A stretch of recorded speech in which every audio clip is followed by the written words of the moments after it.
Hi everyone, welcome to Module 10 where we take an in-depth look at trigonometry.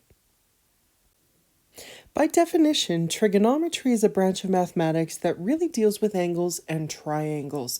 So what we'd like to do to kick things off is a quick review on some triangle labeling, some measurements, some formulas that are used with triangles, and we'll revisit Pythagoras' theorem. So the first part of section 10.1 is really just a basic overlook on some concepts that you've already learned in prerequisite courses for trigonometry.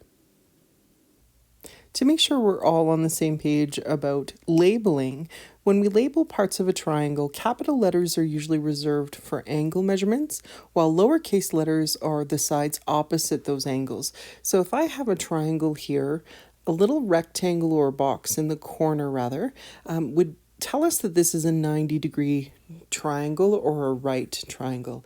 If we were to label the three angles or vertices A, B, and C, we're using capital letters to denote angles. Now, lowercase letters are going to be used for each of the sides opposite those labeled angles. So side C is going to be the long side of this triangle, and we'll get into that more specific definition in just a second. We have side B, which would sit between angles A and C, because again, that is opposite angle B. And then we have side A that sits opposite angle A, so that would be a lowercase a labeled here. So capital and lowercase letters are used to denote the difference between sides and angles. We might also see sides labeled a very different way. So side B, for example, could also be called AC. What that means is if we look between angle A and C, we have the side contained as side B. We could also say, for example, A or lowercase a is the same as saying CB or BC. Doesn't matter which order we put those in, it just means the distance between B and C, which is side length A. Last but not least, we have lowercase c or side C. That might be noted a different way, and we'll say that's the side length AB.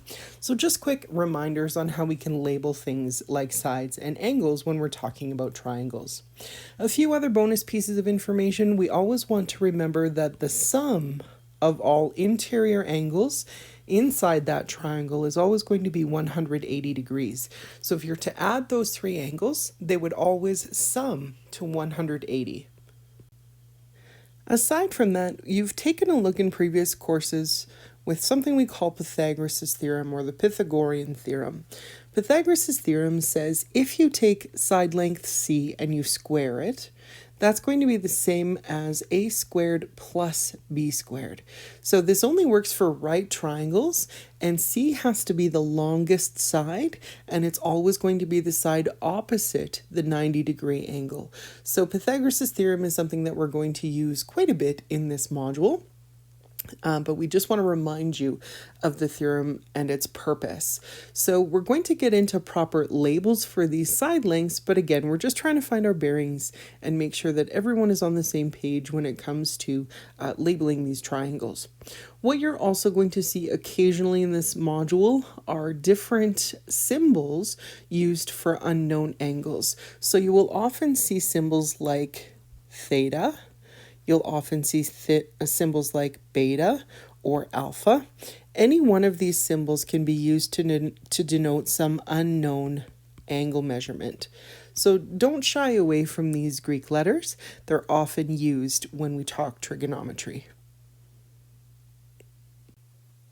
When we know for sure we have a right triangle, there are three sides that we can actually name in that right triangle.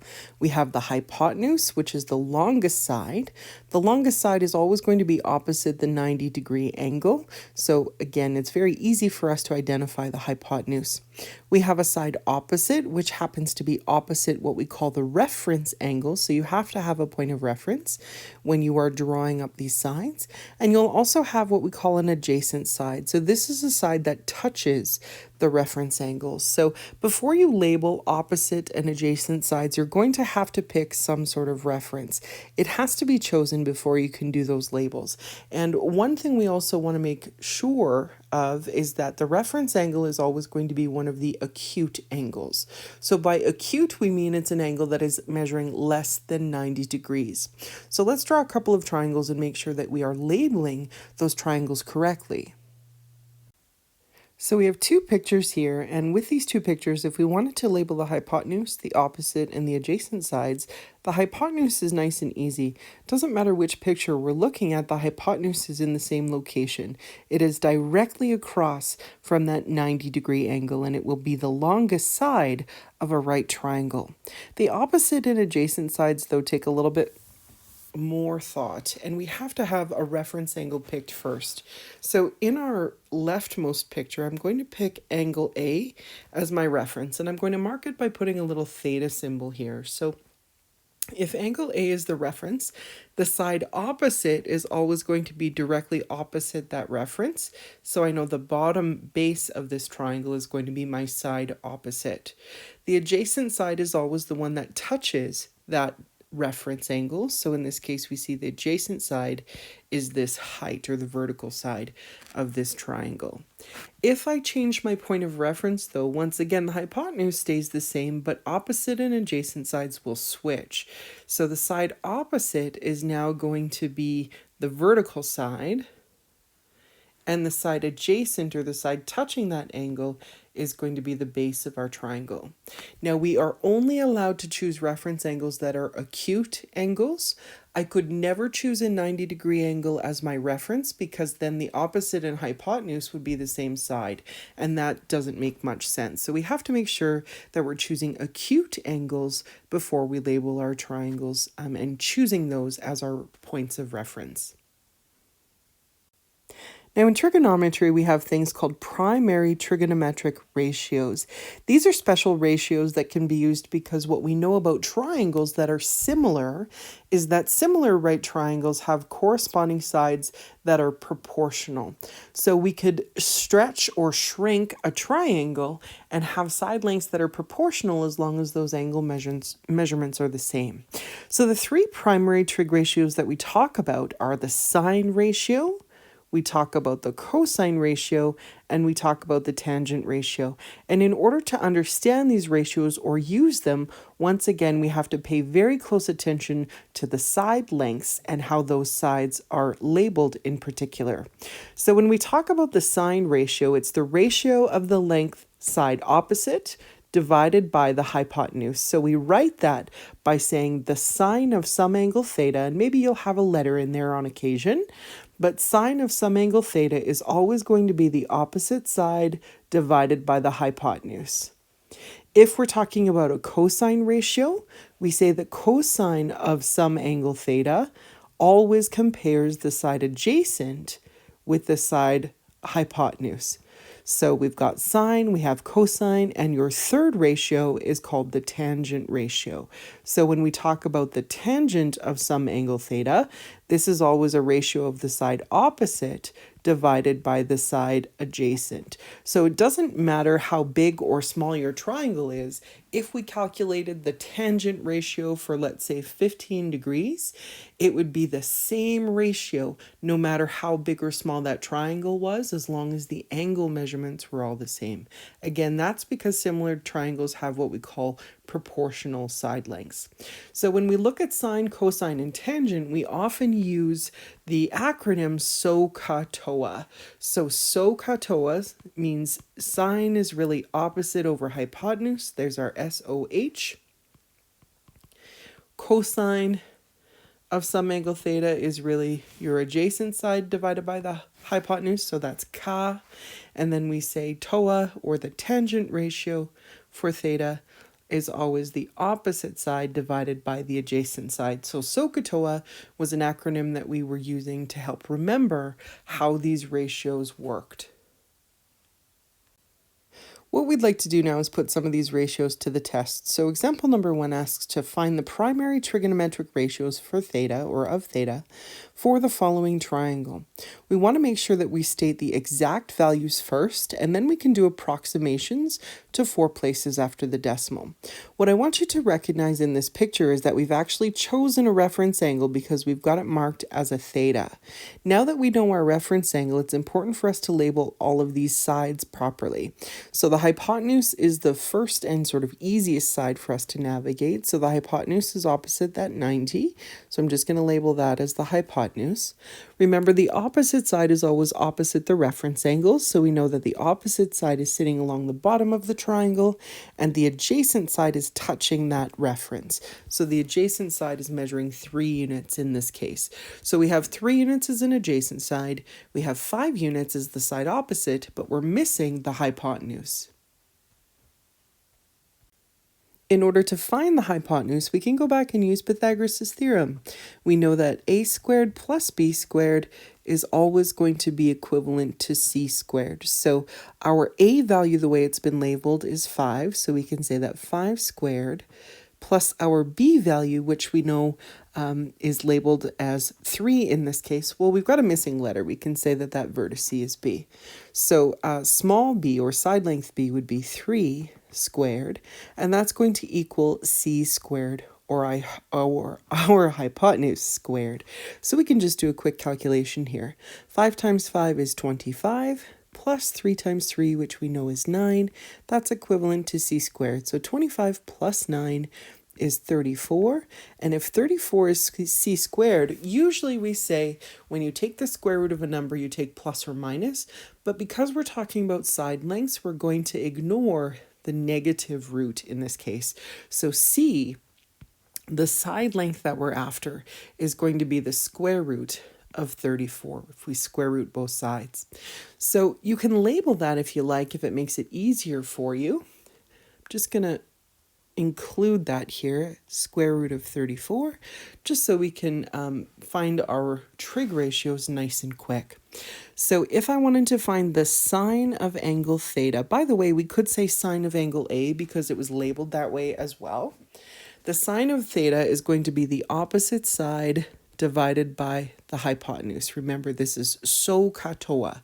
If it helps you write it in the margin or write it on the top of your page, please do that. But the sine of theta is going to be the opposite side divided by the hypotenuse. So we know the opposite side in this case is 5 units, and the hypotenuse we just calculated as the square root of 34. Now, if we go back to previous modules in this course, we would know we would have to rationalize the denominator. So we can do that rather quickly. We can multiply both numerator and denominator by the square root of 34, if you'd like to. So if we multiply top and bottom by the square root of 34 so that we don't have a radical in the denominator, we can say that the sine of theta is going to be 5 times the square root of 34, all divided by 34. Now for cosine of angle theta, we know that cosine is the adjacent divided by the hypotenuse. So if we mark that out and say this is adjacent side length divided by hypotenuse in this case, then we see that the cosine of angle theta is going to be 3 units divided by our hypotenuse of root 34 once again. So the cosine of theta, again, if we rationalize and multiply top and bottom by root 34, we get a cosine value for theta measuring 3 times the square root of 34, all divided by just 34. So I get a little bit picky with notation if you're missing an angle. In this case, I've been very clear to make sure that we have sine of theta or cosine of theta. You need to have an angle on the left side of this equation. Our last trig ratio is tangent. So the tan of theta is the opposite side divided by the adjacent side. So the tan of theta in this particular case is going to be our opposite side length of 5 divided by the adjacent side length of 3. And you can just leave that as an improper fraction. What we've done is we've calculated all of the exact values. So this first line of sine theta, cosine theta, and tangent theta are all what we would consider to be exact. If you want to do an approximation, all you need to do is type those values into your calculator screen and get a decimal equivalent. So if you work this out in your calculator, you'll get the sine of theta as approximately 0.8575. We've asked that you round to 4 places after the decimal because that's traditional when we're talking about approximating a ratio.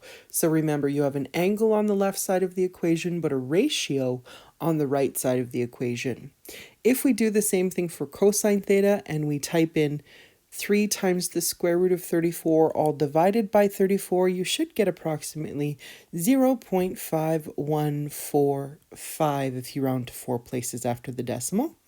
And last but not least, the approximation for tan theta in this case, 5 divided by 3 when you round turns out to be 1.6667.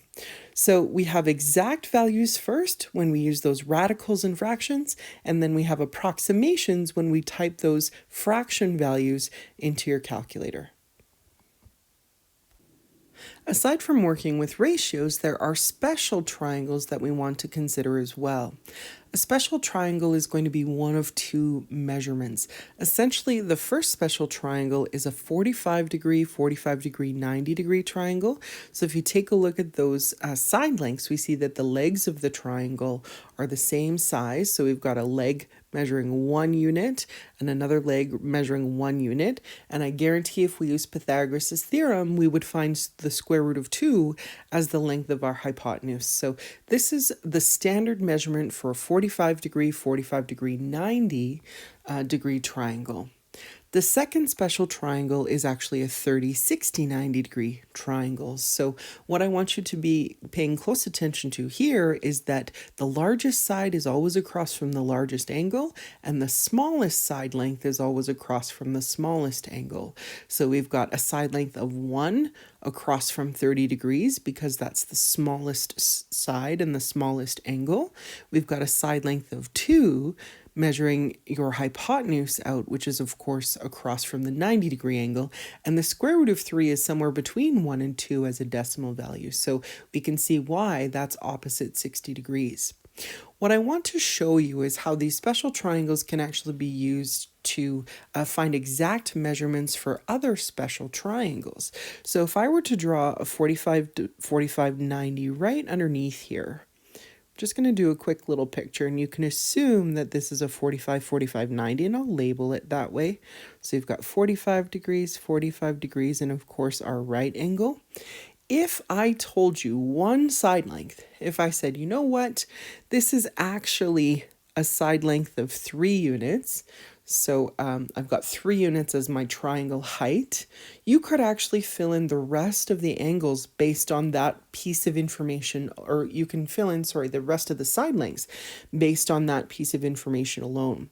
I know the legs of a 45, 90 are exactly the same size. So I've got a side leg of 3 and another side leg of 3. Now, because these are all proportional, if I can figure out how I got from a side length of 1 to a side length of 3, as long as I carried out the same proportion for all sides, I'd have an equivalent measurement for my hypotenuse. So what I need to do is think about how I got from 1 to 3. Well, that's an easy fix here. We've multiplied the side length by 3. We've multiplied our base by 3. And if we multiply root 2 by 3, we'll get the length of our hypotenuse, which would be in this case 3 times the square root of 2. So I'm able to draw out the exact lengths of a triangle that is similar because these triangles happen to be proportional. The same thing could happen with a 30, 60, 90. So let me exaggerate that for you a little bit. So if I were to draw a 30, 60, 90 degree triangle, so there's 30 at the top, we've got 60 degrees at the bottom, and of course a 90 degree angle. If I were to tell you that the hypotenuse now measured 20 units, so it's a much bigger triangle than the standard measurements we were given, I know that 2 times 10 would give me 20. So if I go through and I multiply the rest of my side lengths by 10, I know exactly how large they should be. So then the base of my triangle would measure 10 units, and the side adjacent to 30 degrees would measure 10 root 3 units exactly. So we can use these special triangles to come up with missing side measurements for proportional triangles or similar triangles. We can also use those drawings or pictures of special triangles to find what we call exact values for each of the following trig ratios. So we're going to find things like the sine of 45 degrees, the cosine of 45 degrees, or the tangent of 45 degrees. And we can find these exact values without touching our calculators because we know the measurements on those special triangles. So when you see the word exact, it really means we don't want you to touch your calculator at all. So we're going to redraw or pull in the picture of those special triangles while we answer these questions and find exact values. So in part A, we're wanting you to find the sine of 45 degrees. What becomes most important is that you pick the right reference and label your sides accordingly. So A, B, and C all use 45 degrees as a reference, and truth be told, it doesn't matter which 45-degree angle you choose, but I'm going to highlight it as my reference angle. So if that's my reference angle, we know the hypotenuse is still root 2. We can say the side opposite is 1 unit and the side adjacent is also measuring 1 unit. So as you can see, it wouldn't matter whether we chose the top angle is 45 degrees or the bottom angle is 45 degrees. Opposite and adjacent sides have the same length. So if the sine of 45 degrees is always the opposite divided by the hypotenuse, the opposite side is 1. And the hypotenuse, of course, is the square root of 2. Now, once again, if you wanted to rationalize this and multiply the numerator and denominator by root 2, we could say the sine of 45 degrees is root 2 over just 2. So normally I don't like to put more than one equal sign per line, but just in the interest of space here, we're going to do that in this case. So part B is asking for the cosine of 45 degrees. So we know cosine is the adjacent side divided by the hypotenuse. Once again, that's 1 divided by the square root of 2. A quick rationalization here, multiplying top and bottom by root 2 gives us root 2 over just 2. So there's cosine of 45 degrees. Now we want in part C the tangent of 45 degrees. So the tangent is the opposite side divided by the adjacent side. So 1 divided by 1, or you can say just 1. So we found all the exact values for 45 degrees as our reference. When we move on to part D, we change the reference. We're saying what happens when we want to find the sine for 30 degrees. So I'm going to erase my reference in the first triangle and change that to 30 degrees in my second special triangle. So whenever you see special angles in these kinds of questions, you should be using special triangles to solve the problem. So if 30 degrees is your reference, then we have an opposite side measuring 1 unit. Of course, we have a hypotenuse of 2, and we have an adjacent side of root 3. So the sine of 30 degrees is opposite over hypotenuse. So we have 1 divided by 2. No simplifying needed here. If we want the cosine of 30 degrees, it is the adjacent side divided by the hypotenuse. So this is going to be the square root of 3 divided by 2. And for the tangent of 30 degrees, we have the opposite side of 1 divided by the adjacent side of the square root of 3. So again, we can rationalize this super quick, multiply top and bottom by root 3, and we get root 3 over just 3. So I've got exact values once again with 30 degrees as my reference.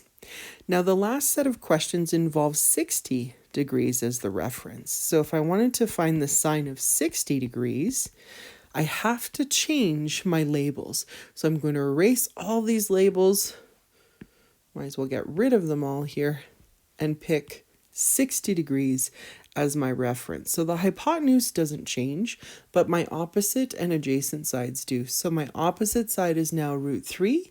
My adjacent side is now 1 unit. So the sine of 60 is the opposite side root 3 divided by the adjacent side, or sorry, hypotenuse rather, my goodness, root 3 divided by 2. H is asking for the cosine of 60 degrees. So the cosine is the adjacent side of 1 divided by the hypotenuse again. So this is 1/2. And last but not least, we have the tan of 60 degrees.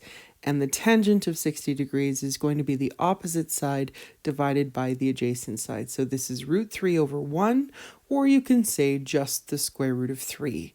So we were able to find exact values for all of these angle measurements just by using the special triangles as references.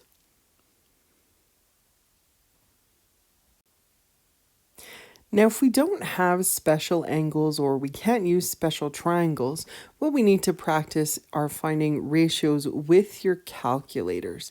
So your calculators can be used to find ratios for angles that aren't special. But what we want to make sure of anytime we use your calculator is that we are in the proper mode. And by mode, we mean degree mode. Angles can be measured in different ways, and you'll learn more about different measurement types when you get into other courses. But in this course, the only measurement type we have for angles is measuring in degrees. So we have to make sure that our calculators are set that way. We want to make sure that our calculators are always in degree mode.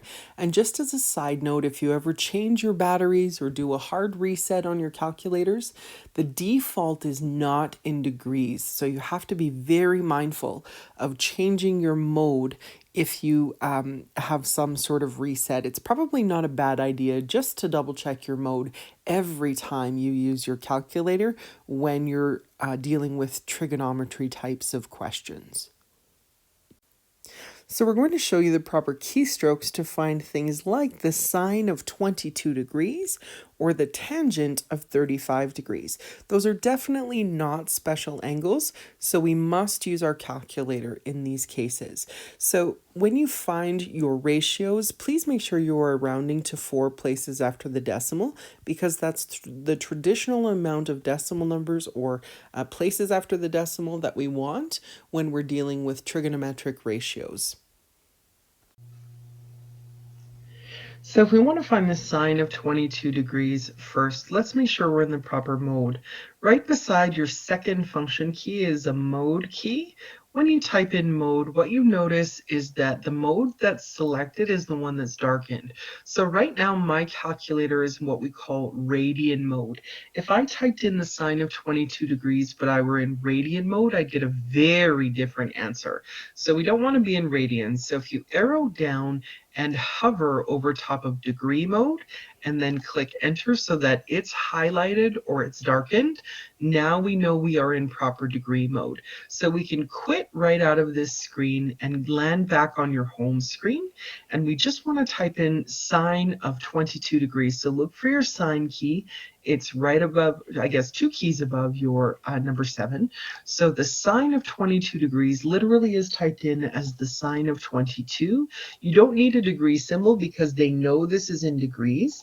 And when you click enter, you get an approximation of 0.3746. So you can jot that down and round it to 4 places after the decimal.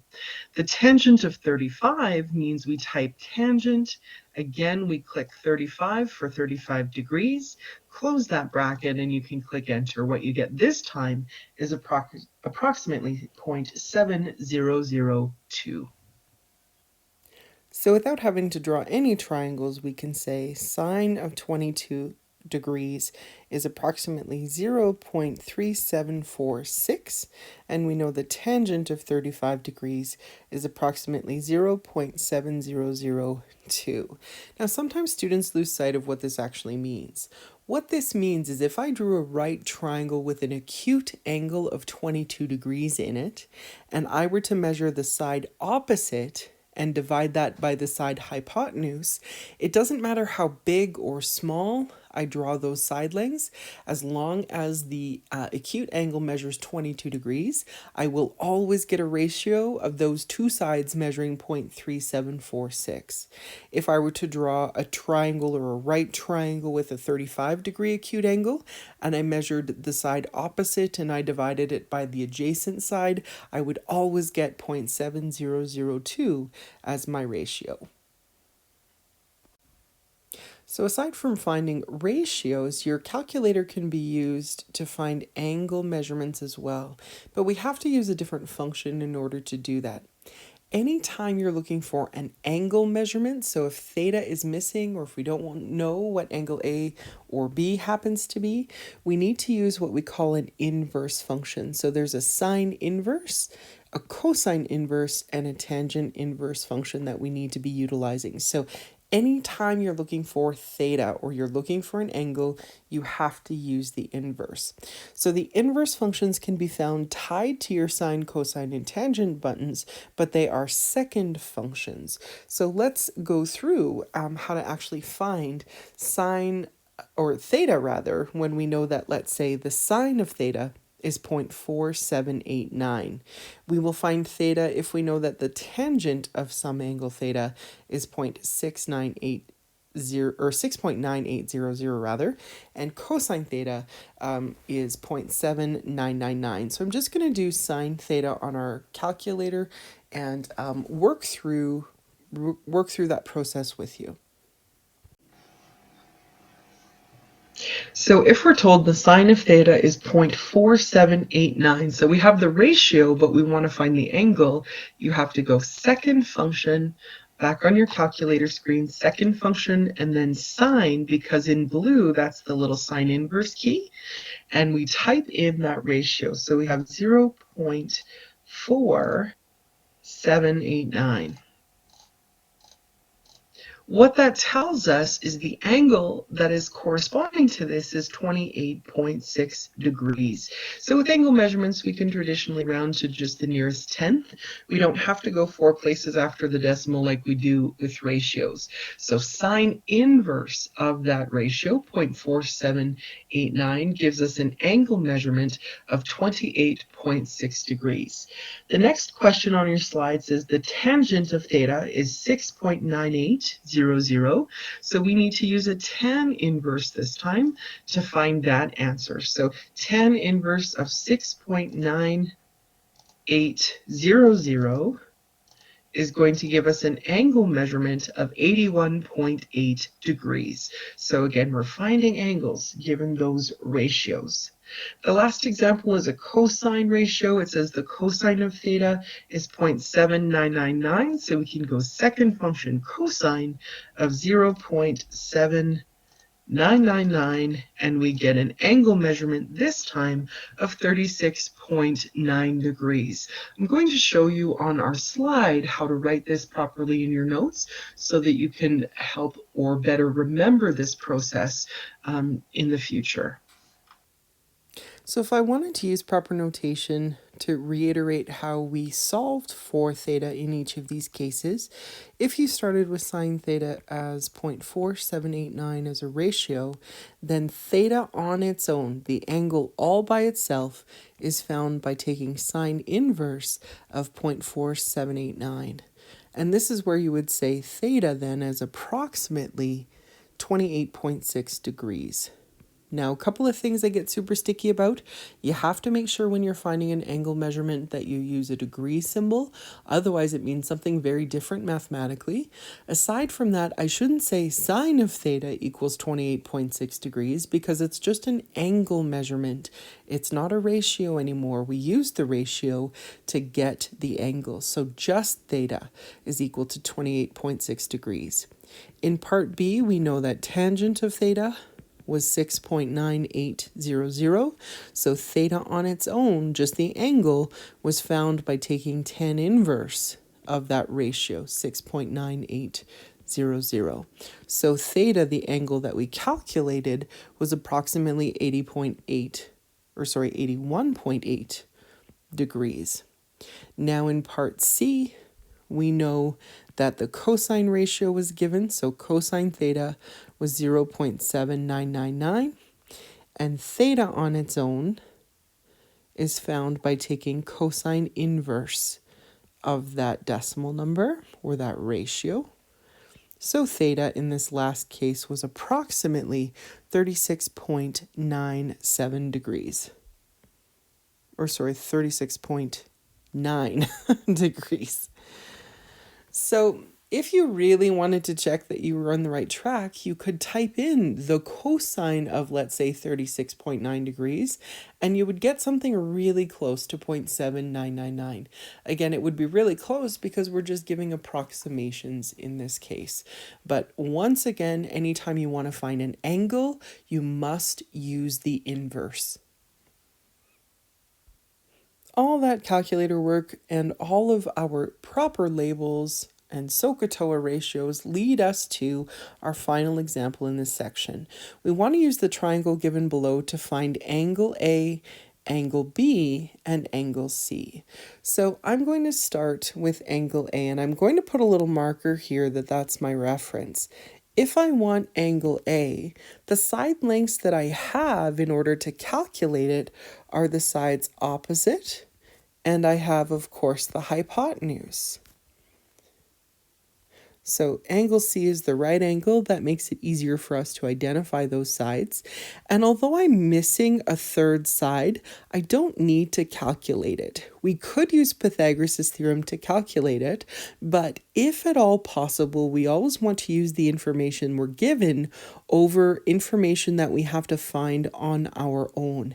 And the reason that is because if we do a miscalculation in finding, let's say, side length B, then we're going to be using wrong information moving forward. So if I want to find angle A and I'm given the opposite side and hypotenuse, let's just jot down SOHCAHTOA again and see which ratio is going to help us.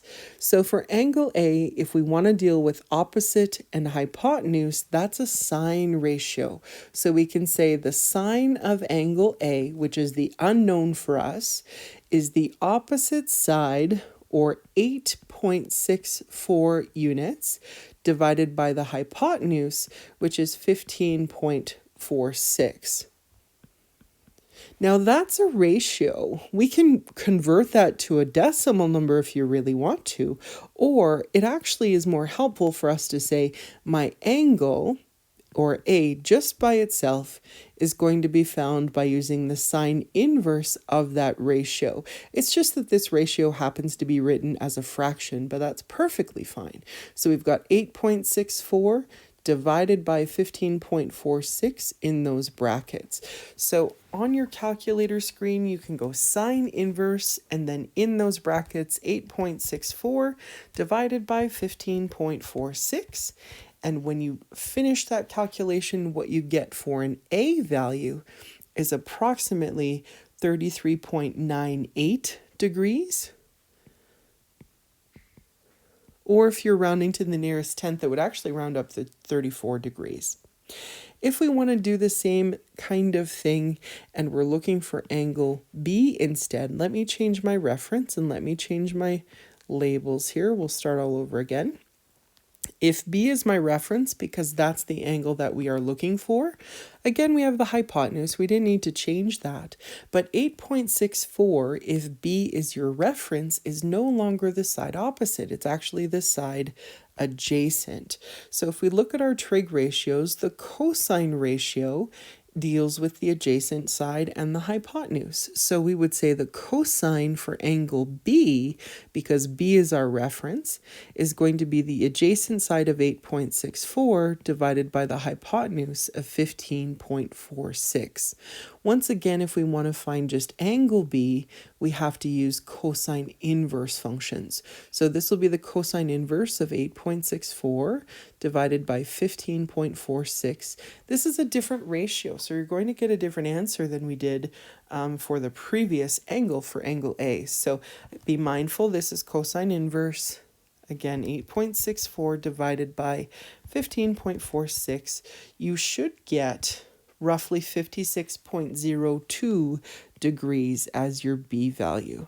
So we've got 56.02 here as well. Now, angle C, we're going to assume is the 90-degree angle, but what we can do is actually add the two angles that we have and verify that it's actually a 90-degree angle. The reason why we can verify it is we know that the sum of all three angles is always going to be 180 degrees. So what we should find is that A plus B plus C is always going to be 180.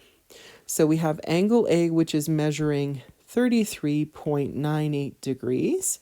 We have angle B, which is 56.02 degrees.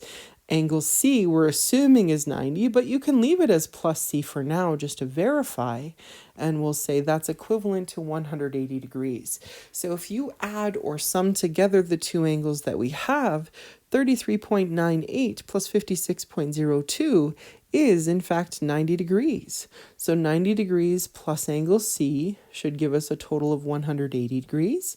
And if we subtract 90 from both sides, we can verify that angle C measures 90 degrees as well.